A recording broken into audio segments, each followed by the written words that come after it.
Toma nota uma introdução de senhora Sandra Cruz para o diretor de Ibiza, uma pessoa que está no bureau do ministro. Isso explica-nos um pouco como é que vai o processo de enombramento, também um processo de solicitude, vacatura, etc.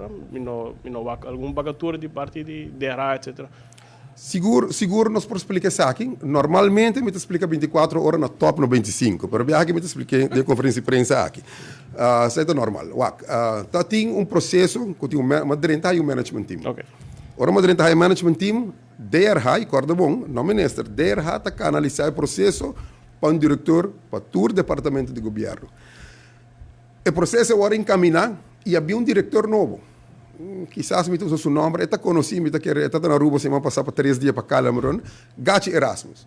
Ele era diretor de Ibiza e tudo ainda conheci, para dentro ainda na altura que está aqui, você está ano passado outubro, no momento aí, ela escolheu para ir à Holanda, está trabalhando numa escola Holanda, está contente com o BVVD por um par de anos, e está educando o mês para vir back, so claro é que vem seguir na Ibiza.